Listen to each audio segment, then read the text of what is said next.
We are highly disordered and chaotic and entropic, and that's kind of like the point of being human. Cleanse and clear and align your energy field, and also to maintain its natural boundaries. That's really the name of the game here. Building relationship with our allies is always important, whether it's, crystals, plants, color, I mean, you name it. Bring nature into our everyday space is a great way to kind of find an antidote. How do we relate to the world around us? How can crystals maybe enable us to relate better? Be willing to be wrong in your practice. Be willing to try something new and fail at it.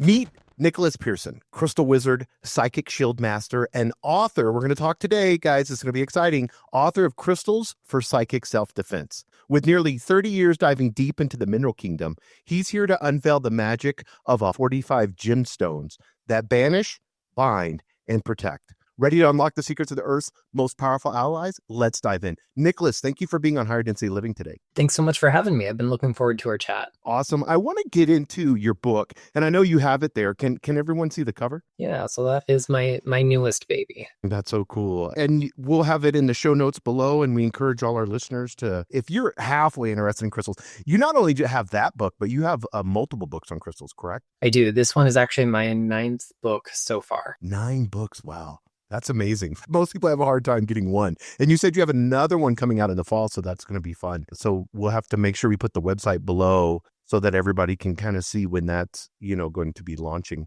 I want to talk about, because crystals are kind of like the frosted flakes of spirituality. A lot of people don't understand the intent of them, or they'll just go walk into a spiritual shop and then pick a crystal up that kind of resonates with them. When it comes to crystals like those in your book, they're kind of cosmic keys to unlock elevated states. How do you feel like crystals can help you channel or amplify energies, especially beyond our 3D reality? I mean, it boils down to there is a magic in crystals that is the result of how they form and what they're made out of. When we look at what a crystal is, whether we're talking about a beautiful piece of quartz that we dug out of the earth, or the crystalline components of our body, or our foods, or the planet, essentially we're talking about materials that have highly ordered compositions and structures. So a crystal is generally defined as a solid material. There's some wiggle room there. Maybe we'll get into that, maybe we won't. That has a regular composition. In other words, it is more or less the same ingredients all the way through, and a repeating symmetrical structure. This structure is made in such a way that whatever atoms and ions and molecules come together to form it, when allowed enough time and space, it will form beautiful planes and faces and angles that meet with very regular and predictable geometry that happens on the micro level, and we see the result of that on the macro level. And this level of order, this level of organization means that crystals are able to create a similarly regular and rhythmic, almost predictable energy field. And human beings are anything but that.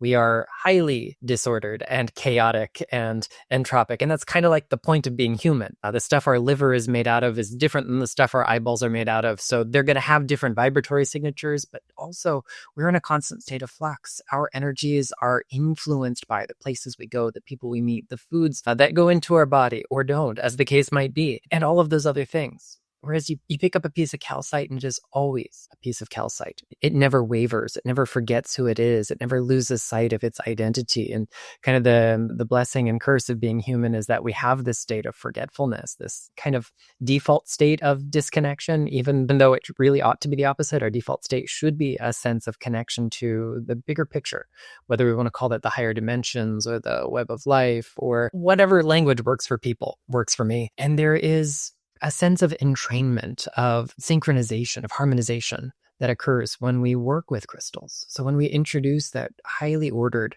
energy field to our decidedly less orderly energy field, we become a little bit more crystalline. We take on a little bit of that quality of symmetry, of order, of regularity. And by extension, it allows us to be more truly ourselves, to be more aware of what's going on within and without. Yeah, I love that. And one of the things that, a lot of people look at them as kind of these mystical tools. Do you think that it helps us with our higher conscious? Is there a cosmic connection? What do you view? Because some people, a lot of people have different beliefs on crystals. They look at them as like, well, it's just a tool, like you said, an orderly tool that you can put your intention on. And how do you view, before we get into the specifics of crystals, how do you view a crystal? Do you view it as a tool? I view them as partners in the process.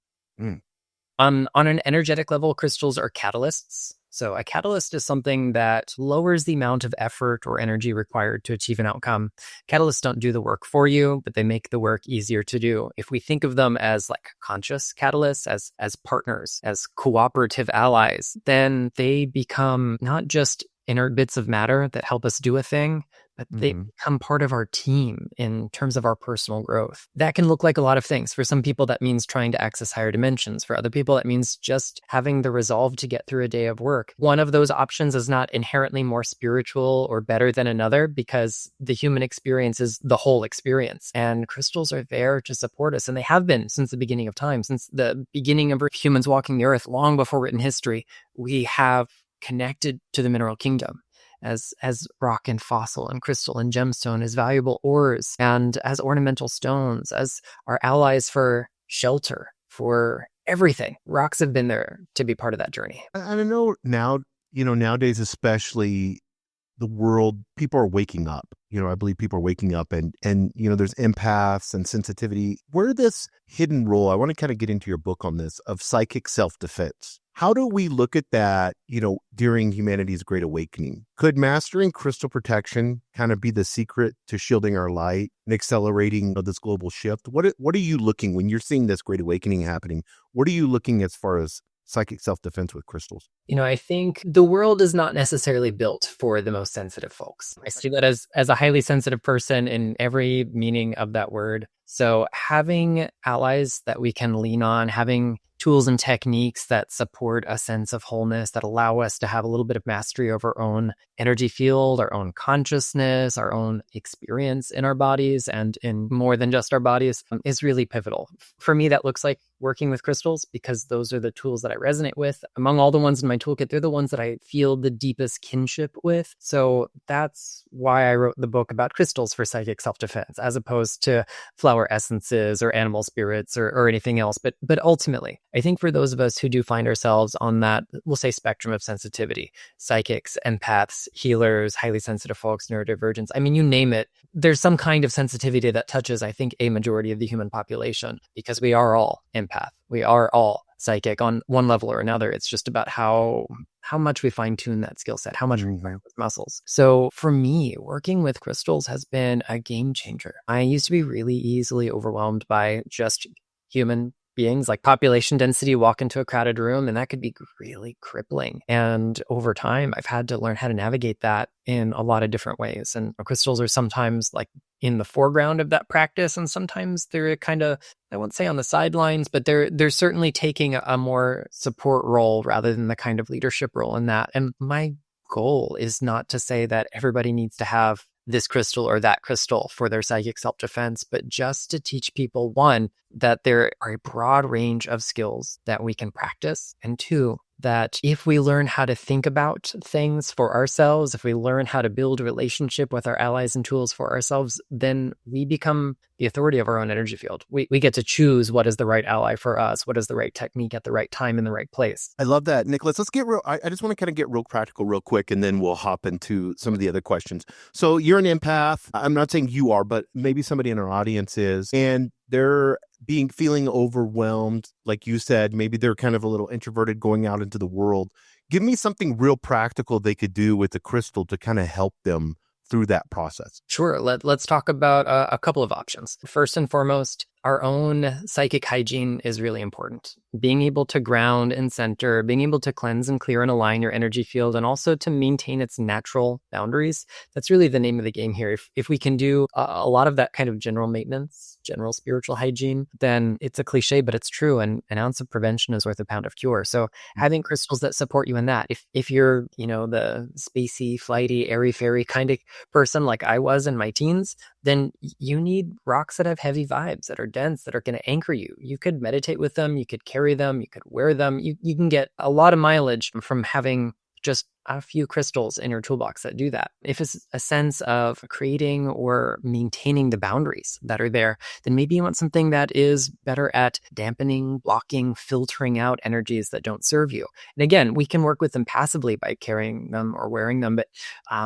I really find a lot of value in the imagery of doing like shielding meditations or other kinds of hands-on techniques that we'll say are low intensity as far as input, but really effective in their output. So I have a variety of shielding techniques that I use, most of which kind of lean on the imagery of crystals, if not actually like outright harnessing crystal energy. But there are plenty of other shielding techniques that are out there. And if you do those basic things, ground and center, cleanse yourself and your space, your tools often, and work on that kind of preventive shielding, you're going to have so much more grace and ease going into those uncomfortable spaces. Whether you're an empath or whether you just pay attention to the world being on fire, we all kind of need a little bit of support. And I think crystals are great for that. Yeah, it's always interesting. People that have a call to a higher purpose or maybe light workers, you always see like energy vampires and these things that are happening. Do you have like, and I know this is all in your book, so like I said, I encourage everybody to purchase your book because you're really practical in there, but what would be like a couple good crystals that a light worker could use that's maybe, feeling a lot of energy drain? I mean, my number one recommendation for this, and I'm not usually a guy of superlatives. I really encourage people to just like turn inwards and ask a few important questions. Like, what is my obstacle here? What am I personally experiencing? And then what is the crystal? What are the crystals that are going to match that the best? However, you can't have a one-on-one conversation with everyone. So let's talk about some things that I think are broad spectrum and wide appeal. And the first of those is labradorite. So, labradorite is a member of the feldspar family. It's got this beautiful kind of shimmer to it. We hold it up to the light from one angle and it's a dull earthy color. It turns in the light and its structure does something really miraculous. It works kind of like diffraction grating or thin film interference, like an oil slick on water, to produce this spectral play of colors inside. So it is selectively filtering out a particular wavelength to produce one color or flash, even though there's no pigment in there that is that color. So it kind of works in a similar fashion with our energy field. It allows certain things to come and go freely and others get selectively filtered out. So it's like a semi-permeable membrane, just like we've got around every cell in our body that allows us to send and receive the good stuff, and also maybe to let out the things we don't want to keep in while still kind of mitigating the influence of things that are disruptive or harmful or just a drain in general. So I think this is a really good one that works well for a lot of folks. I think having something that is, we'll say, a little bit more stabilizing is a great one for your toolkit. I know a lot of folks are really drawn to black tourmaline. I don't personally use it for shielding as much as I do for, we'll say, energy maintenance overall. It is among the more iron-rich members of the tourmaline group, and iron has a long tradition of being used in protective and even offensive magic. So we can kind of lean on that folklore to understand a little bit of its symbolism. Iron-rich minerals are often described as having a kind of descending quality to their energy. Said another way, they connect us to the earth. And we can think of black tourmaline as being a kind of, maybe we'll say like cosmic garbage disposal for our energy field. If we've got the plumbing hooked up in the right direction and we've got a way to break down the things trying to fit through it, then we don't have to hold on to them. They're not going to clog up the drain. They're not going to make our energy field stagnant or unpleasant to exist in. And so this is such a great one for transmuting, for transforming, for moving energies that we don't want to hold on to. We also have to remember that a lot of those energies are our own byproducts.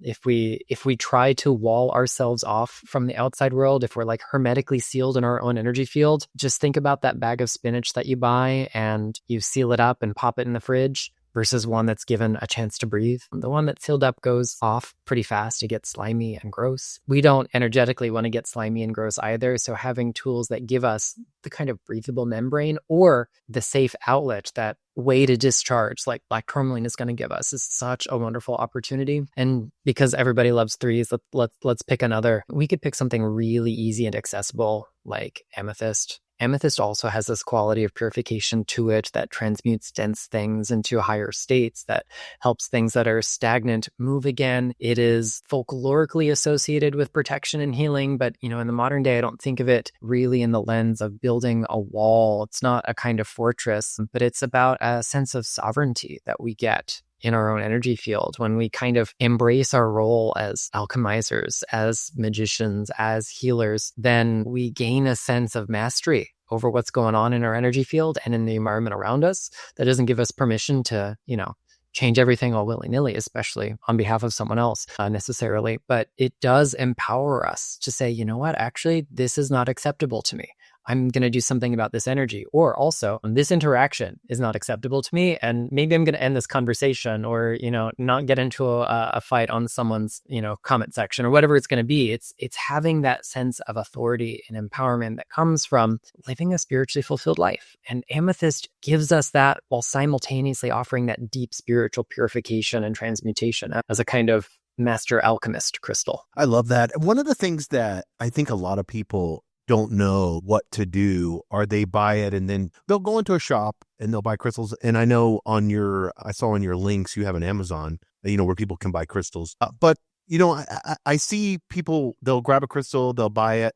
What is something that they could do that would be simple that may, clear out the crystal or attach themselves to the crystal? Because I think a lot of people miss that step. Yeah, building relationship with our allies is always important, whether it's, crystals, plants, color, you name it. So one of the most foundational practices is cleansing our crystals. And this can look different for different cultures and time periods. I think also we need to pay attention to the materiality of stone. Some things are not safe in water and some things are. Some bleach in sun, some do not. So kind of understanding those if-then statements is really important. But generally speaking, there are 3 methods that I default to that ought to be safe for all of the crystals in your collection. And, one of those is smoke. Whether we prefer white sage or copal or frankincense or the herbs you grow in your garden or find in your local landscape, find something that has that cleansing or we'll say purifying quality when burned. And that's a great way. And you can use it to clear out your whole home at the same time and cleanse yourself. Everybody benefits when we do that. Now, admittedly, as much as we might like setting things on fire, there are places where we can't do that, the office, airplanes, plenty. So we need to have some other tools in our toolkit as well. Another one that we can consider is sound. I'm a lifelong musician, and the energy of sound is really soul moving to me. And even if we don't have fancy gongs and specially tuned singing bowls and handmade drums, we have the world's oldest percussion instrument in our hands, literally. Mm-hmm. We can clap, we can sing, we can chant, we can tone. It doesn't have to be beautiful. It just has to be really intentional and get that level of focus, that kind of meditative force behind it. And then, other times we need something more subtle. And I really love using the breath. So there's a technique that I learned by studying the work of Marcel Vogel. He was a research scientist with IBM for decades, almost 3 decades, before retiring to study primarily energy healing and psychic phenomena. And it was kind of by accident he wound up in the world of crystal healing. And he's kind of like the grandfather of the modern crystal healing movement. And a lot of the principles that he leaned on were derived from his science background. And he taught a particular method of like a pulsed breath through the nose that releases our intention, that focuses our kind of mental, spiritual energies. But also if we do it effectively, we can generate a tiny ionic charge that he was able to measure with his sensitive lab equipment. And that little bit of electricity plus all those spiritual energies, the subtle energies we can't measure, really provide this profound end result. So the great news is that even if we don't have our singing bowls and it's not a full moon and we're not by the seashore and we can't set anything on fire, we always have our breath. And so we always have a tool to cleanse our crystals. I love that. One of the things that I have found to be very effective, I live in Santa Fe, New Mexico, and it seems like, I don't know why I resonate with it so much, but setting my crystals out different moon times. Why, how does it cleanse and how does the moon work with crystals? Because for me, I resonate with that the most with my crystals. Yeah. So, there's a couple layers to this. I think the first thing to consider is the kind of ceremonial aspect of it. It is not so much that the physics of moonlight are radically different from other sources of light. They are nominally different, but, our fluorescent lights in our home or our LEDs, we don't consider mystical and magical. And so it has a lot to do with our cultural and traditional and psychological attributions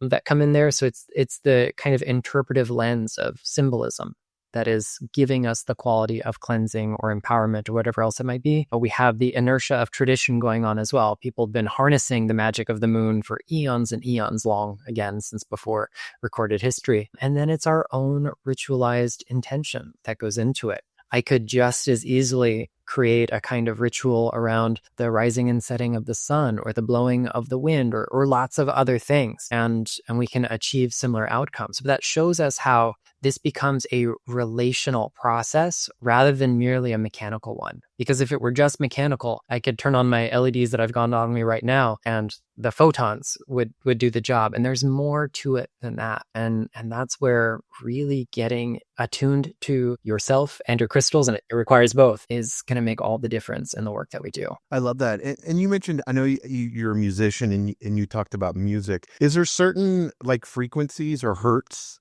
that I imagine different crystals would respond in different ways to that? Because they've even had where, like frequencies have come off of rocks, radio stations and stuff. People have been hiking, in Utah and Arizona and hear some sound. And then next thing you know, it's, we back in my time frame, I'm old, but back in my time frame, you could buy a crystal radio and it pick up AM radio stations. Is there like a good frequency, like you could dial in from like YouTube or something like that, where you could, set the crystals out and maybe do a meditation with that frequency? So I'm actually a bigger proponent of being in the moment and tuning in to the crystals than necessarily having a prescribed set of frequencies. When we start to look at the frequency and amplitude of crystal energy and how that might interact with other energies, frequency is a function of mass. So larger crystals have lower frequencies. Smaller crystals have higher frequencies. When we're talking purely about the electromagnetic spectrum, as well as other things that we can measure, that kind of flies in the face of what we're thinking frequency must mean in the kind of spiritual sense. I think that a lot of our kind of modern associations of particular hertz and megahertz are models. They are maps, and we can't confuse the map for the territory. They are models. They are symbolic representations of a bigger picture. Kind of like the chakra system, I don't think is an absolute reality. It's a model or a map of an unseen territory. So if there's a particular sound, a particular frequency that you resonate with that feels appropriate for crystals, go for it. One of the earliest sound cleansing techniques that I learned for crystals was toning, and you kind of still your mind as much as possible, set your intention, connect to the crystal, and then you almost allow the crystals to elicit whatever sound is going to come out of your vocal cords. It's not about like that. That's cool. Yeah, it's not about we'll say measurable frequency that we're trying to attain. It's not a specific pitch. It is that energetic relationship. So if you've got that kind of energetic relationship with something you can find on YouTube, great. But if you don't, use what you've got. Yeah, no, I love that. That's very personal, and it puts that, and it makes that connection and puts that tone. Yeah, that's awesome.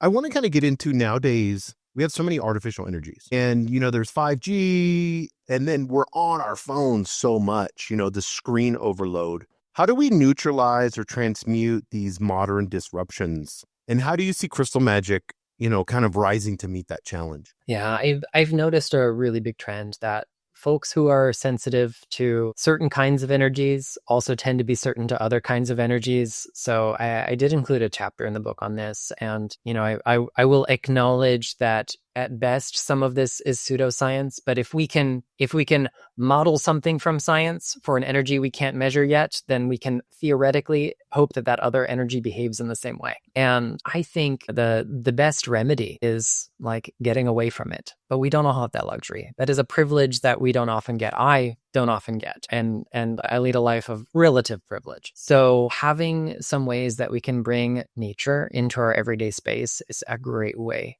to kind of find an antidote. There are, of course, some crystals that I think are more effective at this than others. Shungite is easily the world's most popular crystal for those disruptive, kind of artificially derived energies. Shungite most often comes from Russia, but there are actually several other places around the world where we have analytically confirmed the existence of the same kinds of rocks. They have variable composition. They're very carbon rich. They're kind of weird chemically and structurally, and I find that really charming. I love a weird rock. And it works not so much by blocking things out, but by adapting those energies to essentially the same kind of movement or flow or focus that we find life affirming, that we find natural. There's an author in French, one of her works has been translated into English, and it's a book on Shungite. Her name is Regina Martino, and she describes a phenomenon of like the reversing of polarity of these fields. If we conceive of them, we're gonna like be really reductive in this model. If we conceive of like healthy fields, life affirming fields, natural fields spinning in one direction, then the ones ones that are harmful to us, we can think of as spinning the opposite way. It's more complicated than that, but I think it's a good metaphor. And what shungite does is it helps things spin in the direction that we can integrate, that we can use. So it's not a shield nothing passes through, because that's really challenging. It's hard to maintain. But there are plenty of other stones. Aragonite is wonderful. Smoky quartz is great. You can work with granite. Oh gosh, I come from a place where there is not much granite to be had. I live in Florida, so it's all limestone and quartz sand that washed down from the Appalachians eons ago. And that's about it. Granite is so stabilizing, is so transformative, and so replenishing. One of my big practices lately has been like working with the stones of our local landscapes and also getting to know other rocks that we might encounter. And so I tried to include a fair bit of ordinary rocks in this book. You're going to find things like flint and marble and granite and slate and chalk, because they all have really great effects on adapting our energy in the 21st century through all those artificial things to the energy of place. And if we can tap into that bigger picture, if we can plug ourselves into something bigger than us, then our circuits aren't going to get fried. So working with our local rocks or working with things that supplement our local rocks is also a great way to do it. I love that. What's that beach? You have a beach that's full of crystal. Is it Siesta Beach, or they're in Florida? I mean, there are a lot of places that are full of quartz sand, kind of up and down the state on both coasts. Yeah. I had watched a whole YouTube video on that where it was like super wide and it doesn't get hot because it's crystal, like you said, from the Appalachian Mountains. I want to get into shadow work because this is something that as people, begin to seek spirituality, this pops up, whether it's Jungian or however, people look at it. And I know Tarot has an option with this, and there's so many options when looking at shadow work for spiritual growth, but it can be intense. Crystals, and I know from your book, you talk to them as like partners or allies. How can they help us face and integrate our inner darkness? And then specifically, how do they hold space for us to heal the parts that we fear most? And then that alchemy, like you mentioned earlier, turning pain into power. And I know that's kind of 3 questions, but can you talk about shadow work and crystals? Yeah, so appropriately enough, this topic is kind of tied up into one of my most intimate crystal teachers. Not a person who taught me about crystals, but a rock who was my guide. And that is obsidian. And I often oversimplify the story to say that obsidian is the reason I became a writer. And it has this quality of reflection. It is a natural glass. It is volcanic. It has been polished into mirrors and other reflective surfaces for several thousand years in many parts of the world that could not communicate with one another because they were so far apart or removed by time. We think about like obsidian mirrors in Central and South America, but thousands of years earlier, they were being produced in the Anatolian Peninsula in modern day Turkey. And so this quality of reflection that obsidian embodies, we find in plenty of other rocks and minerals as well. One of the ways that crystals can support us through this kind of shadow work, this kind of integrative work where we face the things that are swept under the rug, is one, by reflecting things to us honestly. When we engage this work without a guide, we are subject to our own biases. And that is a natural part of being human. Everything we do is subject to our own bias. And that's why we have people who are trained in the arts of psychiatry, psychology, all the kind of clinical counseling work. Like having a guide, having an ally, having someone who can kind of call your own BS is really important. And I'm not saying that crystals are a substitute for that in any way, but definitely they can supplement, they can catalyze the work that we do.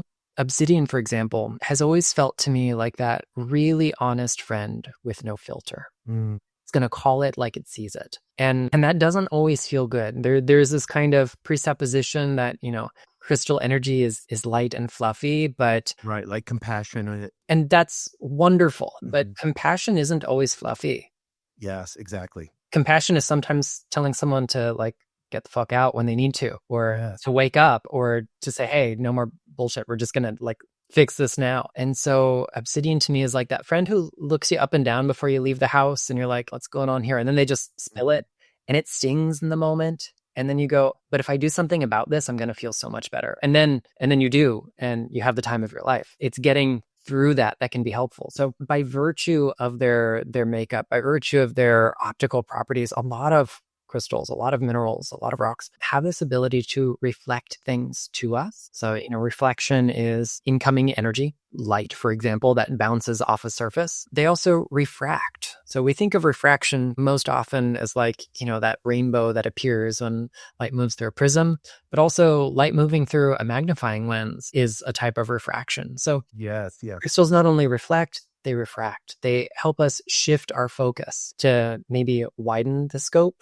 or narrow it, to split things into its component parts so we can understand the parts and pieces. And those two functions together, looking into the mirror for reflection and refraction to understand what is actually being shown to us at a deeper level, from the biggest angle to the smallest part, all of that helps us really kind of lean into the work and hopefully to keep us on target, to keep us honest. And that level of honesty is compassionate, even when it stings. And so I think one of the gifts of working with crystals is integrating those qualities. It's not always about leaning on the external tool. It's becoming more of that inside. It's in your mind. There's another metaphor that comes from obsidian here. Again, looking at its material uses, we see this inspiration all throughout the anthropological record, all throughout prehistory. If there is obsidian, people did two things with it. They made shiny things and they made sharp things. And when percussed, when struck, it flakes off in very, very thin, razor sharp blades. You can make arrowheads and spear points and knives and scrapers and all kinds of other things. And people have, and we continue to use them. There are surgical implements that have blades of obsidian because it is sharper and safer than steel. And so there's this quality of conciseness, of bringing the mind to a razor thin edge so we can cut through illusion, so we can cut through mental noise, so we can cut through distraction. And that level of focus is so important, because if we look at the big picture of all the stuff that is unpleasant, we go, no, thank you. I'm going to, close the curtain and we're not going to do this again. So we really have to ensure that both of those qualities are being met at the same time. Even though obsidian is the archetype I'm using to describe this, we can find that level of focus as well as reflection and refraction in a lot of the mineral alloys that we're going to work with. Yeah, for me, Nicholas, and maybe you can answer this question. With my shadow work, I'm always drawn to smoky quartz. Why would I be drawn to that? Well, I mean, just with all your expertise, and then why would that act as something for me to be drawn to during my shadow work? Quartz itself is a master of light. It has this really interesting property of not just polarization, but of optical rotation. So when light moves through a quartz crystal of any variety, as it travels along the kind of main axis within it, which we call the C-axis or central axis, all of the little particles of light, they align. Their poles match up. And, we think of magnets as having like a north pole and a south pole, but electromagnetism, the little photons and other particles, packets, waves, whatever we want to think of them as, the fundamental units have not just like a north and south pole, but also an east and a west pole, because they are both magnetic and electric in nature. So polarizing mediums line all those things up.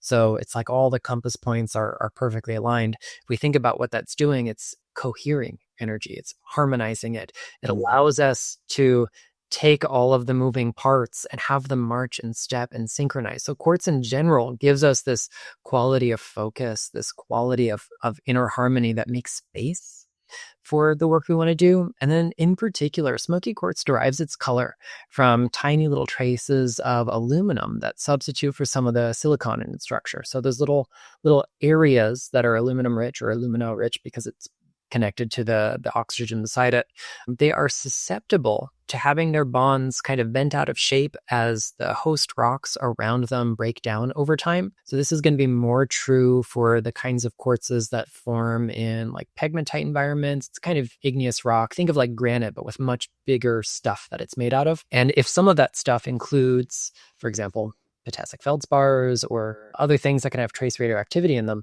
as those little bits of free energy are sent out by those radioactive materials breaking down over time, they bounce off of those alumina, they change the shape of the bond, and that allows it to draw light in.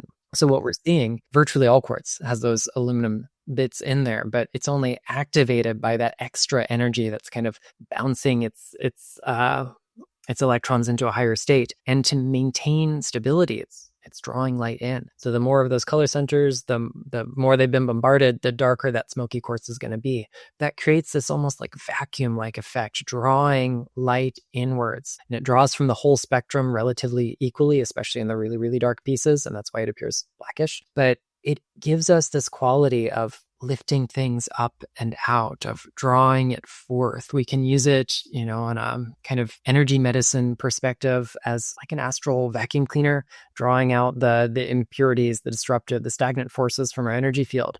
But when doing that kind of deep psychic and psychological work with crystals, it can become the tool of focus and coherence that we need to make space, as well as lifting things up, excavating what's going on in the psyche so we can find out what's underneath. Yeah, that's exactly the reason why. Because I think a lot of times, when you're doing shadow work, you can get, I like the word uplifting, because you can get so down on yourself and depressed, or, feeling like I'm a piece of shit or something like that. A lot of people that go through that, angst of the soul with that. So this kind of brings something, I think that, like you had said, it's kind of bringing that light in there, or refracting that light. Is that light? So I want to, because there's a lot of skeptics out there that dismiss crystal magic.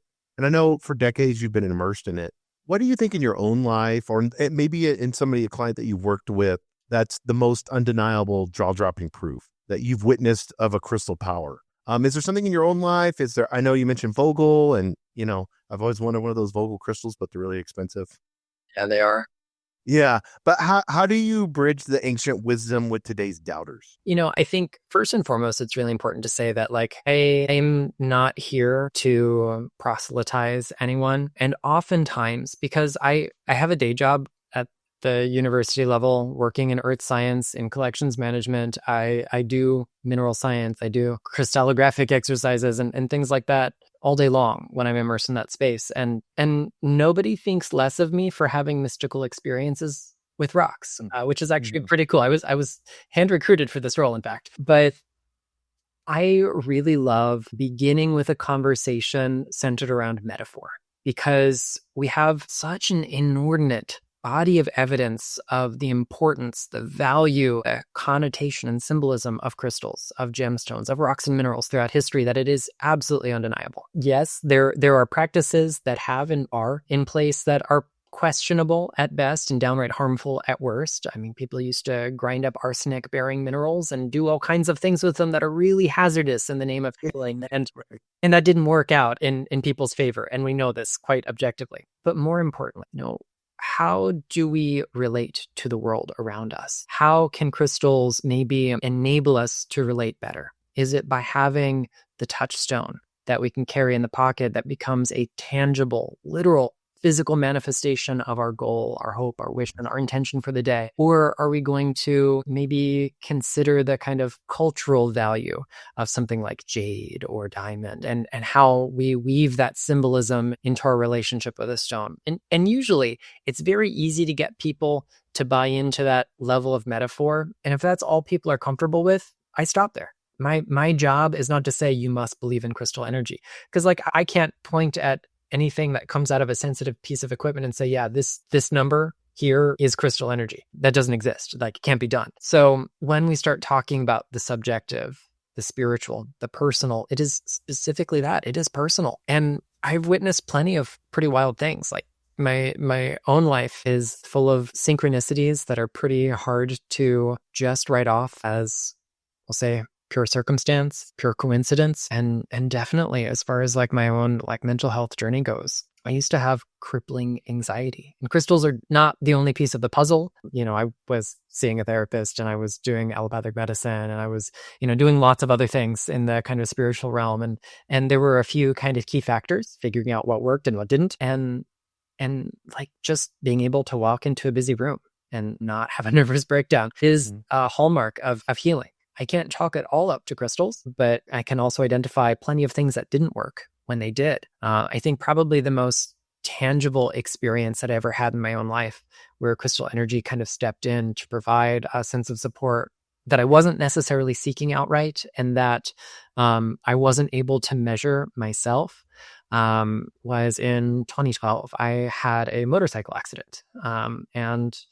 You go through this kind of thing, and You never think it's going to happen to you. Really lucky in as much that as far as motorcycle accidents go, I came out all right, but I had to be rushed in an ambulance to a hospital. I sat there in the emergency room like people do. I was beaten up and banged and bruised. And then eventually it came time to, take some x-rays and see what was going on with my knee, which was changing color and shape pretty quickly. And to do this, I had to take off all of my vestments. And I was wearing 2 strands of beads that day, rhodonite and amethyst. And rhodonite had kind of risen to the fore of the allies that I'd been working with and continue to. It is one of my favorite gemstones to this day. And I was predominantly drawn to it for my emotional well-being. It's very grounding and stabilizing to the emotional body. A lot of folks who experience anxiety and tension and worry benefit from connecting to this. And so in a kind of very rote and clinical way, I chose rhodonite because I wanted to feel less anxious. And there's nothing like getting hit by a car to test how anxious you're going to be. And I remember having such lucid thoughts in the back of the ambulance going, okay, well, I'm obviously not going to make it to work tomorrow, so let me call my district manager and get that squared away. And, we came up with a plan while I'm on the route. And she's like, okay, well, that's all well and good, Nicholas, but, who's there to help you? I'm like, actually, you're the first phone call I'd made. She's like, Nicholas, hang up, call your family, do what you got to do. So, I did all of those things and I was remarkably unbothered relative to the experience. And then off came the beats and I'm sitting there lying perfectly still, waiting for the x-ray tech to do all the stuff. She'd been holding on to my beads for safekeeping. We bonded on the way down the hallway and she'd been wonderful. And she's like, wow, these gemstones, they feel so good. And meanwhile, she's sitting behind the screen, pressing all the buttons, and I'm feeling worse and worse and worse. Afterwards, I'm visibly unwell. My blood pressure and pulse rate have changed, and I'm not putting any of this together yet. And then she hands me the stones back, and I put them back on, and all of a sudden, all of those things are beginning to normalize again. Like, oh, right. I would chalk it up to nothing more than a placebo effect, except I hadn't picked them. Because I was going to be in a car accident. I wasn't focusing on what they're giving me. In fact, if anything, I wasn't focusing on them at all because I had far more pressing things to do. But the fact that they were there to support me energetically, the fact that I built that ritual of connecting to the stones at the start of my day, every day, and let them kind of work as allies, as support systems all day long, kind of, we'll say, carved out a pathway that they could work with such ease and immediacy that when I really needed it, in a time when surely a person with an anxiety disorder is going to have a panic attack, I did not until we removed the crystals. I'm like, why do I suddenly feel terrible? What's going on? I'm literally just laying here. I've been laying someplace the whole time since I got to the hospital. Why is this different? And the crystals come back and there I was, able to have calm, clear, compassionate thoughts again. That's an amazing story and so cool. And I've talked to tons of people and they've had same stories like that. And that's why I always encourage people, to look into that and set an intention with a crystal that's drawn to you. And your book goes into that super detail. One of the things, Nicholas, I want to talk about is, some people say crystals are alive, they'll anthropomorphize crystals, seeing them as kind of sentient allies. We do know scientifically that hard drives are made out of crystals. We know that liquid crystal displays, all of those things. What is your take on holding ancient memories of the earth and how do you tap into wisdom for psychic protection in particular, like your book talks about? Yeah, there are a few layers to this. So let me start with kind of offering my bias here. I often describe that like one of the core tenets of my spiritual orientation to the world is that I'm kind of a feral animist, in as much that I don't have a lot of strong rules about it, but I believe that the world is inherently inspirited, that all orders of creation have some level of consciousness. That is not to say that crystals in particular exhibit the things that are hallmarks of biological life and sentience, but that I respect them as beings in their own right, beings that are far more ancient than us, that have seen things I can't even begin to imagine. And as long as I come from that space, I will be really mindful about my relationship, the reciprocity involved, the respect that I bring, and also I will have clear expectations of what my role is as the living, breathing being in a biological sense. Maybe I have to put in a little bit more effort here because there's some things that rocks just can't do, like get up and walk. So bearing that in mind, I do believe that there is an intelligence, a force in crystals.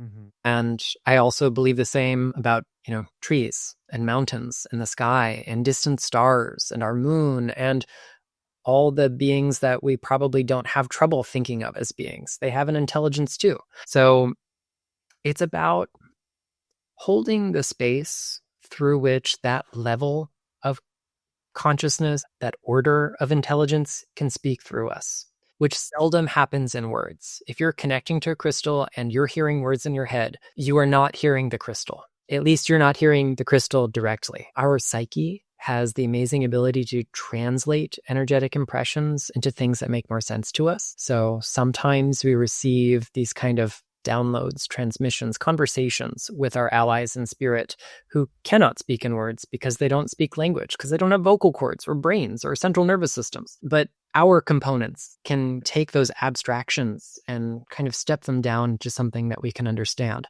This process involves filtration. This process involves translation. It involves bias. So, I think it is always helpful to remind yourself that by being human, you are an imperfect channel. It's always going to be that way. And that's something we should embrace and not shy away from. So a phrase I use a lot and have been using with increasing frequency is just be willing to be wrong. Be willing to be wrong in your practice. Be willing to try something new and fail at it. Be willing to take a guess and be really off base, because the courage to step forward is often a really important part that if we're worried about being wrong, we're not even going to get the process started. So as far as how we can tap into the ancient wisdom and stones, how we can learn to maybe listen to them, it comes back to this idea of spaciousness. In the Buddhist tradition, there's a lot of talk about emptiness, and that idea of emptiness, of non-attachment is many times hard for us to wrap our brains around when we come from, we'll say, a different kind of world than the Dharma was written in and initially transmitted in. And we think of emptiness as like no mind. And that's maybe true for some people. But if we shift to the focus from emptiness to spaciousness, it's not devoid of all things. It's just creating enough space for the experience to take place. That's mind training. That's basic meditation, contemplation, breathing exercises. I mean, whatever tools are working for you in that, use those tools. But once we get that level of focus and inner space, then we also just have to be really patient. Biological life versus geological lifespans, they're very different. The moving of mountains, the birth of a mountain, and then the way it gets beaten down, like our Appalachians being so truly ancient that they are worn down and rounded compared to something like the Himalayas, which are comparatively babies in geologic time. Truly ancient by our standards, but much younger. So if we think about those life cycles, we have to recognize that crystal energy isn't necessarily going to speak in a language that we can interpret in words outright, and it's not always going to happen at a speed or a rate that is discernible. It is immensely subtle. It is sometimes very, very slow when it comes to trying to translate the messages, and that's perfectly okay. The crystals, to me, do have memory. The tiny imperfections that we find in the crystal lattices, Marcel Vogel studied this phenomenon, and the kinds of things that we call point defects, which can be formed in a number of different ways, but essentially they're aberrations in an otherwise perfect field. It's like having an empty space on the bookshelf to shelve a book or leave a Post-it note. You can pull the book out or read the Post-it note later. We can retrieve the information that's in there. Crystals become these natural and we'll say somewhat sentient observers of all reality. And so they're constantly recording impressions of their experiences, of the things they witness, both in the big scale of time, that is their whole life, as well as the short scale of time, that is us working with them. This is why we cleanse crystals. It's not because they pick up bad energy versus good energy. I actually really dislike this dichotomy, because electricity is great when it is heating my home in the winter, and it's terrible if I stick my finger into an outlet. The energy is the same. The energy is not morally or philosophically good or bad. It's the experience of the outcome that is helpful or harmful. So we don't cleanse crystals because they pick up bad energies, but because some of the stuff that they witness is not in alignment with our relationship together, with the purpose that we have in front of us, with our rhetorical goals of our spiritual, therapeutic, healing practice, whatever it might be. So bearing in mind that maybe the short-term stuff is the easiest to cleanse, the long-term stuff is a fabric of its being. I can forget what I had for lunch today, but the experiences of my childhood have shaped who I am forever, whether or not I talk about them or think about them on a daily basis. So when it comes to tapping into this kind of ancient, almost ancestral wisdom that the stones embody, as the bones of Mother Earth in terms of psychic self-defense. I think the metaphoric is the easiest way to depict how this works. And it's simply this: stone endures. My soft, squishy body is already breaking down. I'm in that midlife era, so it's downhill from here, as they say. And that's perfectly okay. That is what it's designed to do. That's why I am here. But that piece of ruby that I pick up, that lovely piece of iron oxide, a little bit of serpentine, any of these, they can withstand the erosive qualities of time itself. And even if just energetically, psychologically, metaphorically, I can embody some of that, then I am already less susceptible to the energies around me. Even if my soft and finite body is eventually going to run out its usefulness, my spirit endures. Crystals embody that inside and out. And if I can operate from that same perspective, that same understanding that the real me is not this vehicle, the real me is infinite, is light, is perfect, then it's not really all about blocking out the noise of the world and stopping entropy in its tracks. It's not about keeping energy vampires away and black magic out. I mean, those are functions we can focus on, but I think they're symptomatic of a deeper thing that happens when we are in relationship to crystals, and it is coming into our true self, remembering who we truly are. We have the same wisdom in our spirits that crystals have in their lattices, and by virtue of building a relationship to that, we remember. Yeah, no, that's such great wisdom and such great teachings there, Nicholas. I think one of the things like with downloads and understanding crystals and allowing them to, I like to say whisper to you. I had an experience with a moss agate that made soft far sounds. They were just like, it was just like instantly calm me down, instantly relax me. And, it's funny how that I wasn't even expecting that. I was getting worked up over my boss, just getting like, for no reason. Just an addiction of drama or something, whatever. And the moss agate spoke to me. And so, and I have lots of stories like that. But, I think for each of us, it's how can I know we're coming up on the hour, so I have just two more questions, but how can we, do we have to still ourselves? Is there a process that you like to use, whether it's meditation or whatever, to allow the crystals to be able to speak to you? I think any way that we can achieve that sense of space inside is helpful. If we're, very bodily, kinesthetic kind of oriented learners, practitioners, do something with your body that helps you get in touch with the stone, that makes space for it. If you are more visually inclined, maybe you're going to ooh and ah over the beauty of the stone, turn it in the light, and maybe get something captivating like labradorite or moonstone or, gemmy piece of opal. There's magic in that. But there's also magic in, the ordinary little glints of mica in a piece of schist.